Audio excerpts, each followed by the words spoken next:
If you're having paranormal issues, contact us at mwghosthunters.com. From the files of the Midwest Ghost Hunters. All right, Midwest Ghost Hunters site investigation, recorder 1. Oh, Dustin, right there. Something just moved behind you. Yes, it did. What the was that? What happened? Something touched my ear, man. What's that? This is Dark Matter with Midwest Ghost Hunters. Thank you for not giving up on us. We're back. We didn't plan on being gone that long. We didn't plan on being gone at all, actually, did we? No. So what happened is the Pythian Castle here where we do our podcast, what exactly happened? There was no power. Right. They had a breaker box that caught on fire or something. It went out, and I was just going to say it went out, but yeah, it caught on fire. And so they had to replace that, and then that takes time. That happened, and then the following week, they had moved all their tours from the previous week to that week, and so the place was full. And then the week after that, they had New Year's. Yeah, they had a New Year's party here. I mean, it's just been we've been trying to get in here. We didn't plan on taking a hiatus or vacation at all, but that's what ended up happening. So thanks for not giving up on us. Our original plan at one point was we were going to do a New Year's Eve show, and we were going to do our best, our top whatever, EVPs from 2023. And we were kind of going through those. Then once we realized that we weren't going to be able to be here on New Year's Eve, we kind of said, well, fuck that. We're just going to move on. Because me and John have worked in radio for a long time. Yeah. And when you work in radio, once you're past New Year's Eve, the whole idea of a year-end countdown thing, the excitement is gone. That's right. So Billboard ranks them, and we count them down. So we probably could have went ahead and done it, but we didn't. So anyway, we were just sitting here talking about coffee and That should be our motto. And what is it? We were going to do it, but didn't. Yeah. But we do have investigations to do. And we've got some we need to get done pretty quick. We got a skilled nursing facility. We're not going to say where it is, but they want us to come in January. And then we've also got, remember when we had Ashley on the podcast back in October? And we were talking about how sometime before Halloween we're going to make it out there. Well, we still haven't been. That because seems about right. Well, and then what happened was the Bury Me in Black, that came up, and they wanted us to come do it fairly quickly, so we moved it in front. And then now we've got the skilled nursing facility that wants us to come in January. So we're moving it, and not to like shit on Ashley or anything, but I mean, to be honest, that activity's not going anywhere. So we'll make it out there. I texted her just a couple, week or before Christmas. I said, hey, sorry, we haven't been out there yet. I promise we're going to get it, scheduled and done. She's like, no worries. It'll still be here when you come. Yeah. I mean, we could do Ashley's as a Valentine's Day special with We Love Ghosts. What do you think? Valentine's Day special. I don't know. I was just kind of looking through here. Anytime we're trying to figure out what we're going to podcast about, the first thing I do is go to Bigfoot. No, no. Well, this is usually how we end up landing on Bigfoot. But I'll do a Google search for paranormal news just to see, if there's anything new. So we're going back to John's ghost corner. Yes. But anyway, many times when you Google paranormal news, the first three or four things that pop up are almost without fail Bigfoot, almost 100% of the time. But this time, the first thing that popped up was actually surprised me, and it's a brand new article, just a few weeks old, from Forbes magazine. Most home buyers would settle for a haunted house as sinking affordability proves spookier than the paranormal. So the crux of the article is 67% of buyers said they would be willing to purchase a hauned house. No. I would not be willing. Well, I wouldn't either. And I think most of these people who are saying that have no idea really what they're saying when they say that. No, they do not. May not have lived in one. And they've never really experienced it. It's very different if you are a fan of the ghost shows to turn on the ghost show and you watch that. But it's another thing if it's 2:00 in the morning and all of your cabinets just start banging for no apparent reason. That's a very different thing. Fun until you have to live there. Yeah, it's great to visit and see it. Yeah, that's the thing for us is we can come in there and we can we can provoke and we can set up cameras and catch cool shit. But then at the end of the night we get to go home and leave, and then you're kind of left with whatever we've stirred up behind you. I certainly wouldn't want to live there. I was kind of surprised to see that. And I think most people who say that have no idea what they're even talking about. Well, I mean, and if you look back on last year, is there anything like last year that stands out for you? The most surprising thing you saw, that you heard, any of that stuff for you? What What are you talking about? On ours? We've gone out and done an investigation. I mean, we're talking about people here don't really understand what they're dealing hell with. yeah. I mean, the most surprising thing I've seen was at Bury Me in Black. Yeah, the shadow figure. Oh shit, yeah. Was the figure movement that I was convinced myself was someone outside, but then turns out it wasn't. Yeah, that kind of shocked the hell out of me. I wouldn't want to coexist with shit like that. No, I wouldn't either. How about you, Ty? What's some of the things? I mean, you get up and go to the stand out for you? bathroom in the middle of the night with a risk of seeing some motherfucker walking around the hallway. I'm not doing it. The Deliverance hillbillies at the cemetery. Oh my god. By far At Mars Hill. the most surprising.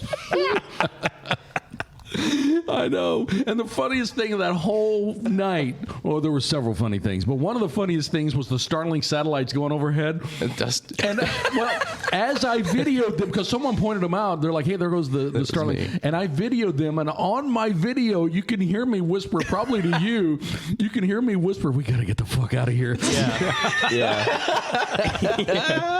Yeah, because Dustin was mid-conversation with one of them, and he was trying to diffuse some tension, I think. He was And good he old said, boy. hey, look at those, you see those satellites there? And the guy in the truck just turned around, just like turned his neck a little bit. He's in the cab of a truck. He can't look up in the sky. He turned his neck a little bit and said, can't see him. Yeah, he was Sling Blade. I mean, he was total Sling Blade. I still think that phone video of the Starlink satellites could have ended with a muzzle flash in the bottom right corner. Easily it could have. I mean, I guess what we could do instead of running our 2023 Just EVPs. run Mars Hill. Oh no, there's nothing to run. Well, we ran. Yeah, That's very true. we can talk about our favorite, most memorable moments from investigations in 2023. I agree, even though we didn't catch one fucking thing at Mars Hill, paranormal wise, it was chock full of memorable moments. The thing about it is, looking back on it, it was almost funny because I came in and I set up everything out there, and it was either Dustin or Tyler. I said, all right, here's what we're setting up and everything. I said, everything's going to be fine unless we need to leave here in a huge hurry. And that happened to me too. Dustin or one of you guys, whenever I left my battery container, I just left it sitting by a headstone. And one of them said, should you put that where we can find it in case, we need to get out of here? I said, no, I'll remember. It's right there. But then whenever the shit hit the fan. At the end, where's my battery pack? Everybody was saying, where'd I put it? Where is it? Where'd it go? I couldn't find anything. I couldn't even remember what the fuck I was looking for. There might still be stuff out there. And then there could be. I'm sure there's batteries scattered around out there somewhere. but the thing we're not mentioning is the fact that I damn near bruised a quad. Oh my god! Yeah, that was you were in a dead run, man. On a headstone. That's one of the funniest things I've ever seen. Because loudest thump. You and I were not booking it, but jog. You were running. I was like, where the fuck is he running?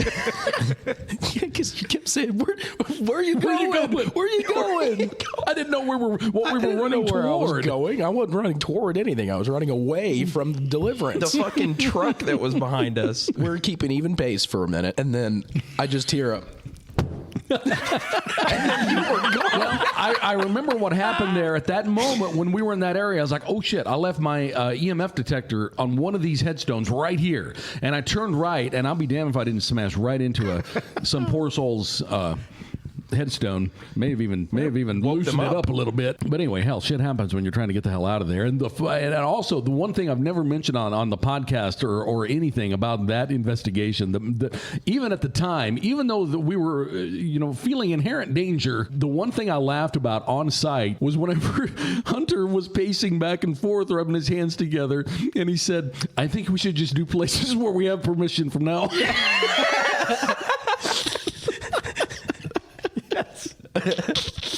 I think I was the only guy not running out of there, and it's not that I didn't want to run. It's just the fact that I knew that I had so much crap spread all over the cemetery that was just not even going to be possible. Oh, it was spread all over. I mean, I had those things.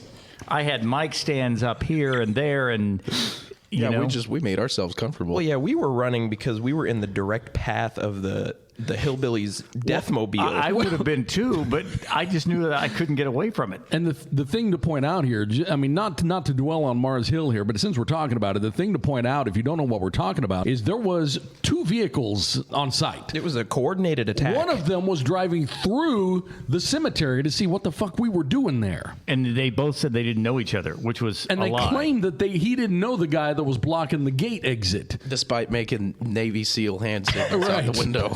Right. They were signaling to each other, and then they followed each other away. Yeah, that wasn't good. So, I mean, yeah, that place was definitely had a few memories. But sort of the bridal place in Buffalo did too. Yeah, the Nora Emerson. Oh, I forgot to tell you. Did I tell you? I don't remember. So we're talking about the Nora Emerson Bridal Studio up in Buffalo. Sold it, and it's now a bar, or it was a bar. And she actually sent me the business card. I meant to send this, and I get so busy at work, I just forget crap. The new lady who bought it integrated the name Spirits into the new place. It's the American Chop House and Spirits. That's the name of, well, it's not open yet, but it's opening this year. But that's the name of what's going into where Nora Emerson Bridal used to be. And Nora Emerson Bridal is where we investigated. So the new lady who moved into that place is open to us coming up there once they open, if we want. Like you've said, it's going to be a little more difficult going to a restaurant and bar. Yeah, you're not going to be able to do that because especially there, because there's so many things that part of the problem we ended up with at Bury Me in Black was possible evidence contamination from the outside, because it's downtown Springfield, very active area, and there you're going to have that same problem because everything's so thin. Here's what would play into our favor is this is more of a restaurant than a bar, so it's not going to be open late. Is what I'm told. Okay. All right. Then, if the place is closed, you can still do that. And then the other cool thing that might help, they're renovating the place. They're even renovating the basement. It's going to be wine cellar. Okay. See, that always pisses off the ghosts. I know. So maybe, they may get something kicked. What was that? Did you hear that? Yeah. What was that? What? I heard like a woman or something. Oh, that's not what I heard. What did you hear? I heard like a grudge noise. A what? Like a grudge noise. I heard something over here. I don't know. I heard it in my left ear. You can bet I didn't hear it. But anyway, the Nora Emerson Bridal Place is becoming a restaurant and bar place, and we caught a lot of activity in the basement at that place, and they're changing the basement into a wine cellar. I think they're putting in a new floor. Remember how the floor had holes in it? Mm-hmm. Not holes. I mean, when we say that, people think we're talking about rotted holes. These are like drill holes, and like where knots in the wood were that popped out. Yeah, that kind of stuff. So they're revamping that place. But we did get a lot of good evidence, up at that place too. I forget that was this year. It seems like longer ago. But yeah, we were up there this year. I probably should just go to our last year. Right. Yeah, in 2023. That was the only place where I saw anything, because we saw that shadow head on the staircase. And when someone else sees it with you, it definitely helps. Yeah, that happened here at the castle. So I'm noticing a flaw in the website here. Why do I not have the what is that place called? Nora Emerson stuff on here? I swear I did. I'm gonna have to look through here because that's what I was gonna pull up and look through. But maybe it ghosted you.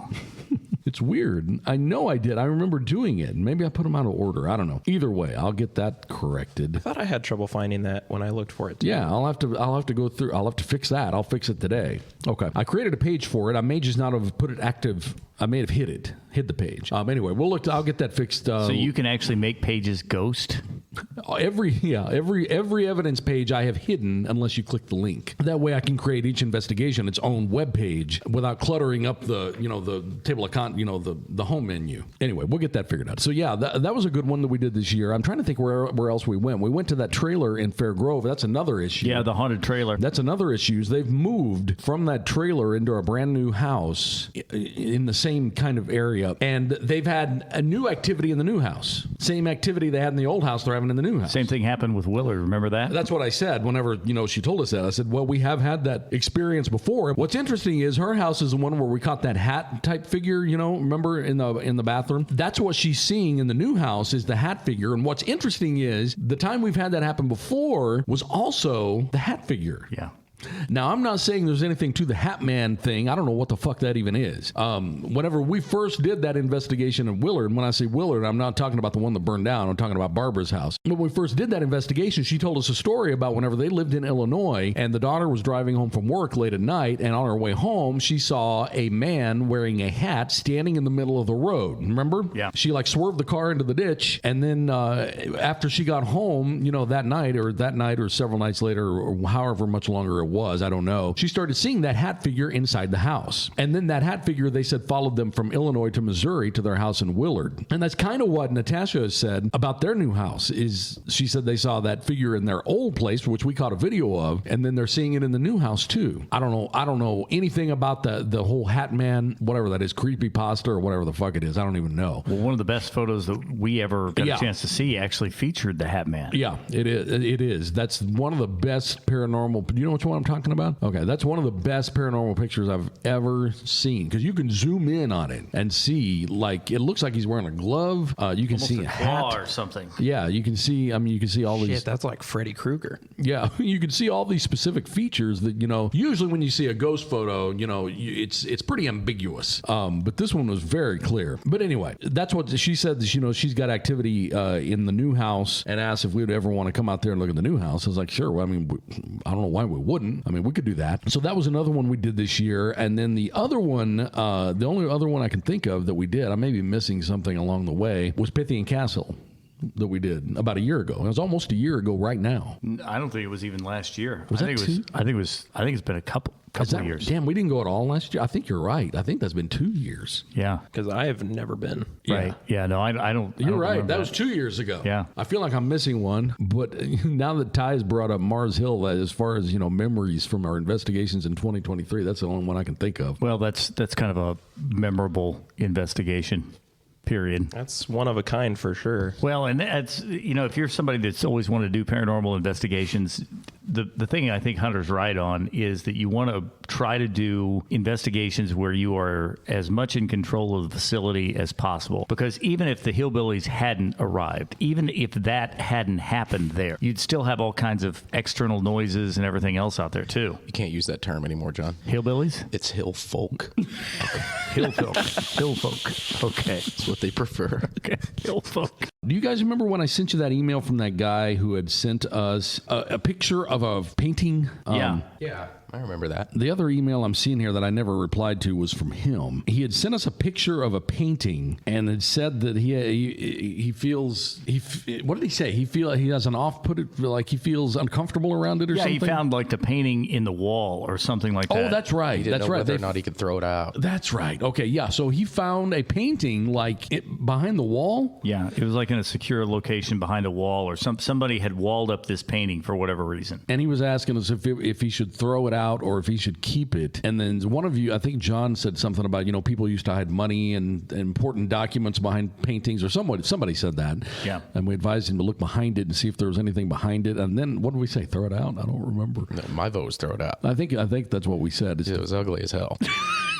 I don't remember what it was a painting of. Well, I sure wouldn't, if it was walled up, I sure wouldn't get it out and put it on the wall. Why it was walled up would be, that's kind of weird. To stick a painting behind the wall, then, drywall over it. But you never know, though, too. I mean, this could have been somebody with mental problems, 100 years ago. That's true. It could have been. I mean, those mental problems, that's not something that's new. So that video I sent you guys last night to jump around a little bit, was that a dog barking? I don't know. Oh, okay. To jump around a little bit, the video I sent you guys last night. What video? The cube UFO. The cube? The cube. So that happened. I don't remember.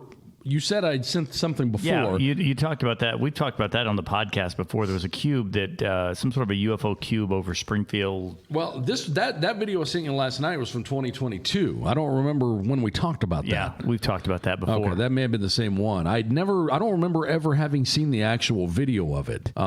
Did you see it? It's like a big metal cube spinning. Yeah. That was a UFO. I was just turning on a show called Strange Evidence, where they find paranormal videos and try to replicate them using, whatever. In this case, they used a Mylar balloon. They tried to replicate, the spinning UFO. But when the show opened, it said Springfield, Missouri. I was like, what the hell is this going to be? I thought maybe it was going to be a Pythian Castle or something, but no, it was a UFO that an electrical engineer had seen over town, overhead. A big metallic-looking cube UFO that was spinning in place, and they tried to replicate that with a Mylar balloon. I can't remember what else they tried to do. They could never replicate it. And then I brought up an article here that the MUFON, what does that stand for? The UFO, I can't remember now. The big, what I'm talking about. The Mutual UFO Network. That's what it is. I have no idea. It's like the official, the official UFO. What was that? Did you hear that? Yeah. What was that? I don't know. That was a Yeah, I definitely heard that. Yeah. I heard something a minute ago too, but I didn't say anything because nobody else reacted. I thought I even heard it echo through the room. Yeah, but that was a It knows what we're continue. What was I talking about? MUFON. About MUFON. MUFON is like the official network that determines whether or not, what to do with them, and they file them all. And each state has its own MUFON extension. And they determined that the one that was filmed here in Springfield, they determined it to be, an actual UFO. Now, when we say that doesn't mean an actual thing with little green men sitting in it. That's just a thing that has been ruled out as being anything, that they can possibly think of. I didn't remember having sent that before, but you replied right away and said something about it, and I was like, well, hell, I guess I'd sent that before. I didn't remember ever seeing it. So that was one that popped up on the possibility of things to talk about. If it's been 2 years since we've been here at Pythian Castle, we need to get in here. It has been. It's been a long time. Because in my mind, that was a year ago, but that's wrong. Because the thing is, Melissa's been with us for a year or more. More, 2. Okay, well, Melissa wasn't with us officially when we first came until we came through here. She was a guide. Right, it was right after that. Yeah. So we definitely need to get back in here. I mean, Hunter's never even been. And that was one of my biggest ones I've ever seen was I remember looking down the tunnel and seeing what they call Mr. Boots here. Yeah. And very rarely do you even have time to even process what you're seeing. I had time to process it and get Chris to turn, and Chris looked and he saw it too. I had enough time to point my camera that way and catch it. Yes, and film video of it. I mean, it's quick. It's unusual. So I mean, hell, I was thinking all along, even when I was working through the podcast episode, which we never did, about the the best EVPs of 2023. I was getting ready to go through all that. I mean, hell, that's been 2 years ago. No, because we had just recently started doing the podcast in the September prior to that investigation. Yeah, that's right. It's been 2 years for sure. And that's part of the reason why that we didn't do any recorders in the main podcast room, because we're like, oh, we're always in there. It's the creepy stuff's going to be going on downstairs. And if you count Mr. Boots, and I would say that's right, but most of the other activity has always been up here. Yeah, that was a good investigation. I mean, it's always going to be a good one when the first thing you see when you start the investigation is a swinging chandelier, which is the first thing that we saw. Mm-hmm. When we entered the downstairs area, this big chandelier was swinging back and forth. So there are people that have done the ghost tours here that have done more ghost investigation at the castle than we have, ironically. Oh yeah, I know. We need to do that again. I mean, most of our EVPs that we've got here have just happened in the middle of podcasts, and we've had it so bad at times. Tyler was trying to tell a story that was so time. Funny. I found that one the other day too, and it kept interrupting him. He said, "Damn it, let me finish." He was trying to tell a story, and we kept hearing like a voice in the room or something. The first happened to me before too. He's the only investigator I've ever known to tell off a ghost because he's busy telling a story. Like, wait, can you shut the fuck up till I'm done? I thought that was great. So I mean, damn, yeah. If it's been 2 years, we need to get back in here for sure. It's like you were saying before we started. It's so hard in January to do. You'll plot out. Okay, we're going to podcast this weekend. We're going to do an investigation next weekend. Then it snows, 10 inches, and it's like, well, fuck, we can't do any of that. Right. So we'll have to kind of play it by ear and kind of see. I don't know. I was kind of thinking through next week. I kind of like it whenever we pick an investigation and kind of pull it apart. We may may look through and reinvestigate. Yeah, and hear EVPs we've never heard before. We'll call it Midwest Ghost Hunters Revisited. Well, we do have places we need to revisit.